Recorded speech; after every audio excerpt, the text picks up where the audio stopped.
Welcome to Section 420, Talkin Yankees, the podcast where the Yankees were at 1 out away from pretty much being on the road to the World Series to now this being a series again where the Yankees come out on the wrong side of a 7-5. You say a postseason classic. Could have been really a Yankee classic, and you got to kind of feel bad for Judge hitting probably one of the most clutch home runs you can even imagine to get this game tied and then stand with another one to go ahead. But unfortunately, Luke Weaver finally cracked. Again, Boone going to him again for a multi-out save. Able to get it out of the eighth, but with 2 outs there with a man on, surrenders a huge home run. So Luke Weaver finally cracked, shows he's actually human. And then, of course, in extra innings, Clay Holmes with 2 outs. Ahead of the count 1-2, surrenders a game-winning home run to Fry there. Again, I don't know how he get that much to play with on a 1-2 count, but nevertheless, Cleveland with a dramatic comeback win there in extra innings to at least bring them within now. You know, this is a series game where the Yankees were just about inches away from going up 3-0, where you just figured, all right, that's it. Might as well punch their ticket to the World Series, but now it looks like this is going to have to be a little bit more of a fight for the Yankees. So, getting to the game, again, a lot of big moments this game, kind of a classic postseason game. Really could have been a Yankees classic game if they could have held down there in the ninth inning. Weaver could have closed it out, but nevertheless, Yankees suffer a pretty brutal loss there. So get into the whole thing. Again, plenty of more games left of this series. Hoping still, and Yankees should still be able to go on, hopefully.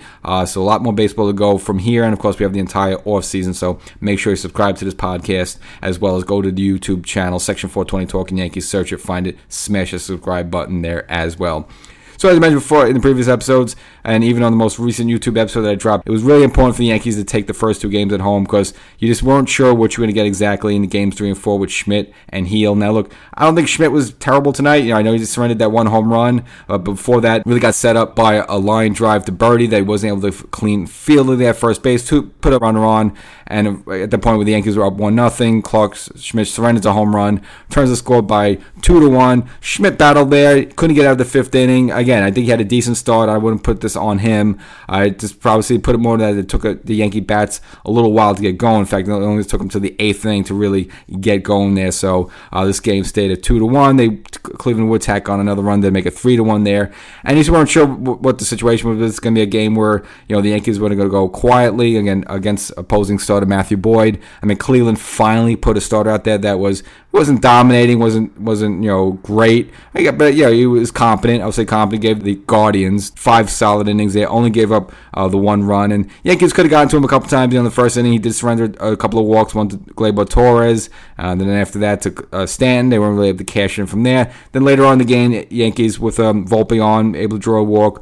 Verdugo with a double. And the Yankees were set up in the situation at first and second with Trevino up. Trevino, who hadn't played at all since the last game of the season. Both him and Birdie were inserted in his lineup with the lefty Boyd up there. So they went with John Birdie at first base to, so Rizzo did not get the start, as well as Austin Wells, the lefty, who really needs a break there. I mean, he just has been struggling so far. Other than maybe game 1 of the World Series, you haven't really got much offensively from Austin Wells. And, of course, lefty on lefty. This made sense to start Trevino in this game. So that was really the only switch to the lineup. But Trevino cashed in early.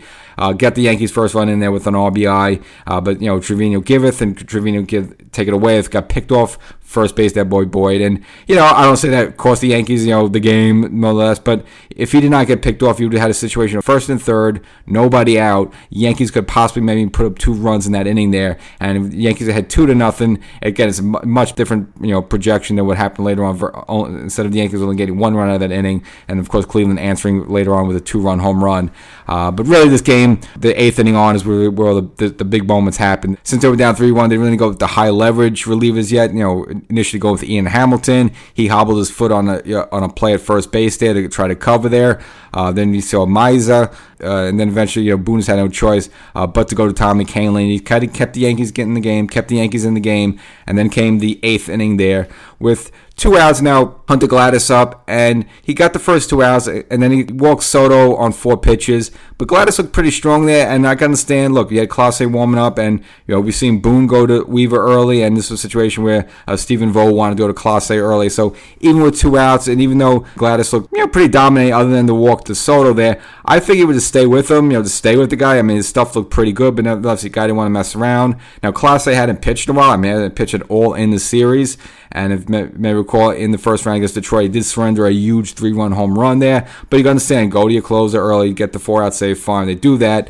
And Judge goes 0-2 there. And you just figure Judge is dead. And just figure, all right, you know what? The Yankees are going to lose this game, whatever. It's the first game in Cleveland. The momentum shift, okay. You almost like give away the win at that point. But Judge works the count to 1-2 and takes a 95-mile-per-hour fastball. This got a little too much of the plate, and Judge able to slice it right field and just barely hits the top of the wall there in right field to go over for a dramatic 2-run home run to tie the game 3-3 at that point. And for Judge, all the stuff about him not hitting the postseason, hasn't had not clutch and all this stuff and blah, blah, blah, blah, blah, blah, has probably one of the biggest type of home runs you can imagine.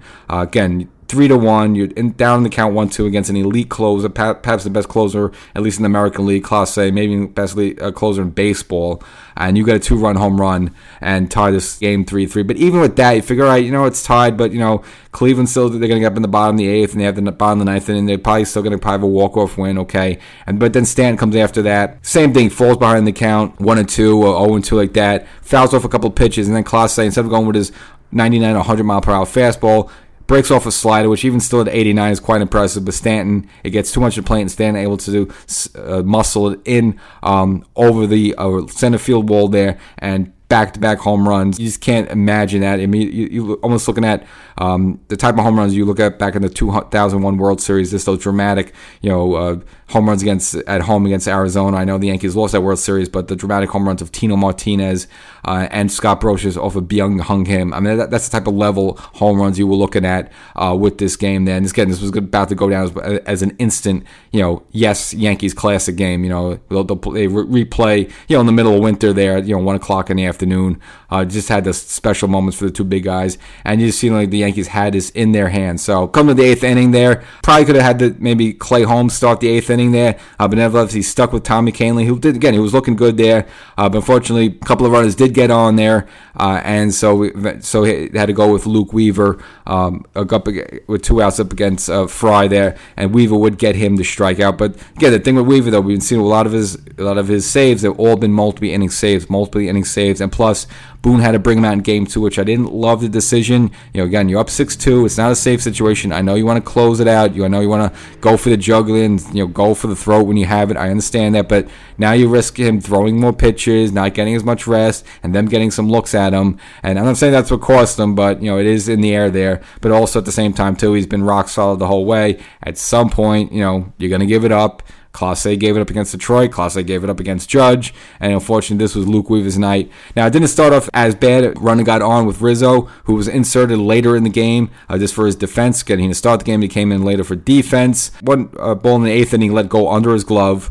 Now you got to say maybe, look, he came off the bench cold there. You can understand a little bit, but still not a bad play for him. And then in the 9th inning, kind of got in between. Hopper came to him. He wasn't able to field cleanly.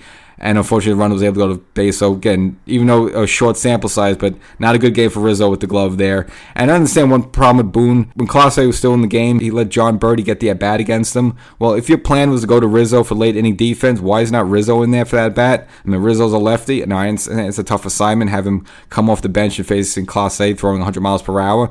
But, I don't know if John Birdie would have been that much better. I mean, if you were planning to take Birdie out, why didn't you just pinch hit for Rizzo and Birdie, in that spot then, have Rizzo at least bat against, might have a better shot, maybe just get lucky, get a hanging slider, maybe gets lucky and knocks one out there in right field there. So kind of a questionable move by Boone. I don't say that cost the Yankee the game, but just, again, a little interesting there. They let Birdie at bat, get the bat there, but then switched out, took Birdie out, and put Rizzo in there. And again, Rizzo was not sharp, in this game, and potentially made Weaver throw some extra pitches that he really didn't need to. Now, right after that bobble ball, Weaver actually got Rizzo off the schneid there by taking a comebacker right up the middle there and turning a double play, a huge double play. So now you're looking at 2 outs there against Lane Thomas. And now, unfortunately, with Weaver, he fell behind Lane Thomas. You had a 3-2 count. Now, look at it, and I agree with what Ron Darling said. Don't walk anybody. Let him earn it. If he even hits a home run and scores, the Yankees are up at that point 5-4. Again, they did tack on an insurance run after the dramatic home runs by Judge and Stanton. Really good. Maybe should have been able to tack on 2 runs, but at least got the 1 extra run there. That was with the kind of base running blunders. Anthony Volpe was on. You had a hit by Verdugo that, the second baseman fielded, made a good play on it. And Volpe just kept running, to his credit there. And they tried to throw him out, but had a little chase down between second and third. Botched the play. Ramirez did not catch a ball cleanly, kind of snow cone, and then kind of Volpe knocked it out of the glove there. So you had everything set up for the Yankees there, second, third. But they were only able to cash in one run out of that instead of they should have been able to get two out of that because there was nobody out at that point there. So that was kind of a crucial point as well that I almost overlooked. But let's go back to the bad ninth inning, bottom of the ninth inning for the Yankees. And they had two outs there, so Lane Thomas up. And he gets a very hittable fast ball, takes it, knocks it off the wall in center field there, so for a double. And then, of course, Cleveland going to the bench. Joanski Noel, who this guy came off the bench in game 2. They got a hit there. But this is a rookie. Came fresh off the bench. Again, he's cold. He's sitting there for 9 innings doing nothing. And so Weaver goes after him. And look, yeah, I'm not going to really question him. Again, Weaver's been absolutely brilliant since he's taken over the closer role there. Now, he did get one fastball thrown to him, which Noel fouled off, so now he's down 0-1 in the count. And then after that, I guess maybe because his bat was speed up, Weaver figured, all right, you know what? If his bat's moving quick there, let me throw the changeup. Maybe he'll be, go out ahead and roll over on the pitch, or at least swing and miss. But unfortunately, Weaver with the changeup just left a little too much of it in the plate. And then Joanski Noel with this dramatic big clutch. This is Clutch's Judge's home run. 2-run home run, smashed to left field. And there's no doubt about it off the bat. You heard the crack there. Obviously, Cleveland fans going crazy.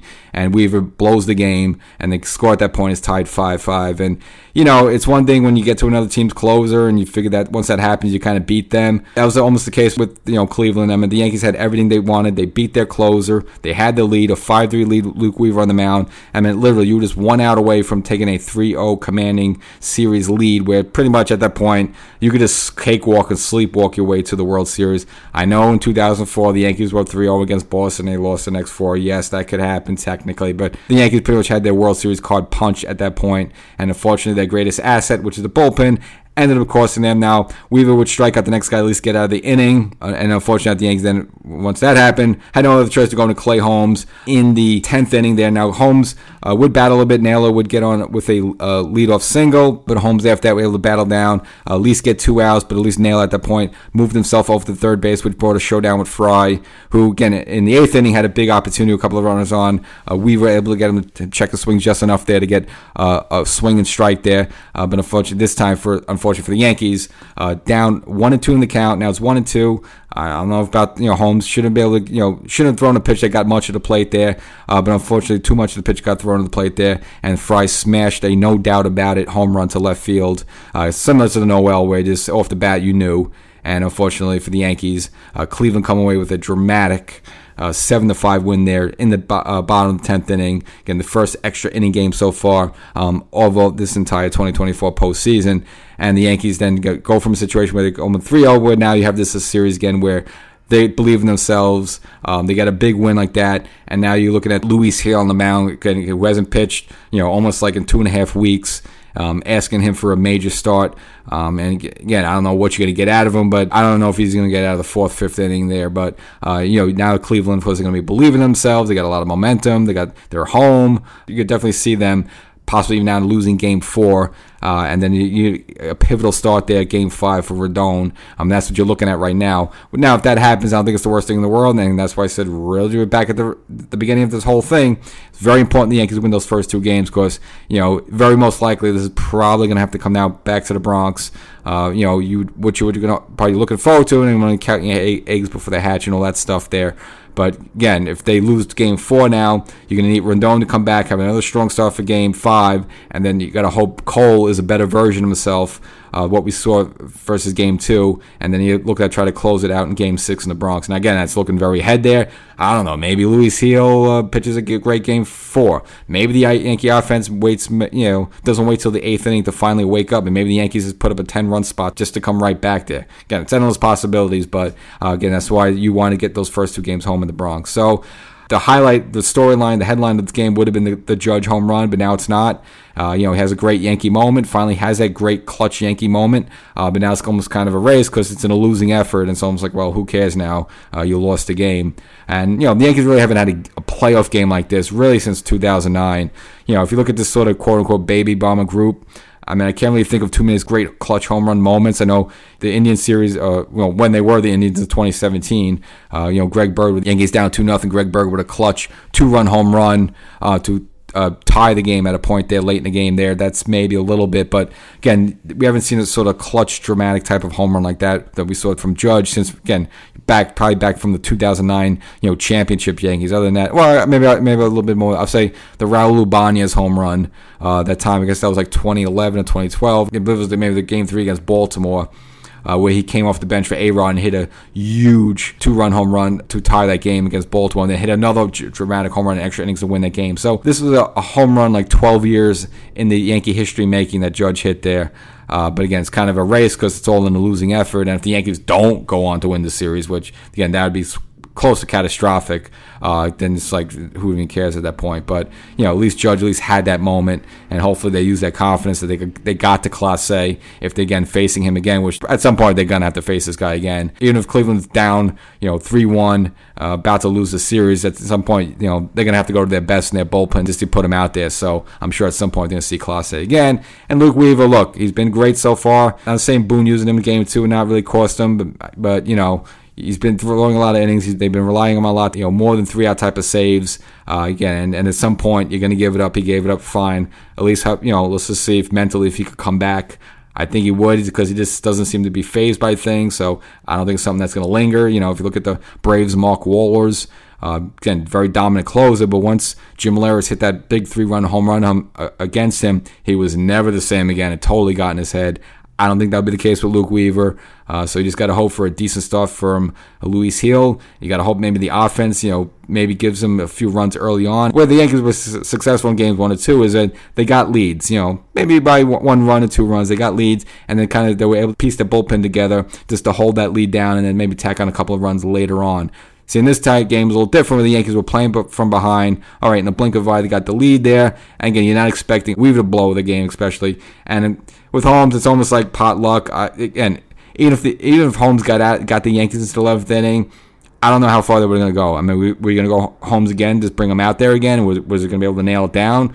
Do you go with someone like Marcus Stroman? I don't know. So obviously this is more on Weaver than it is Holmes. But again, Holmes ultimately will take the loss on this one.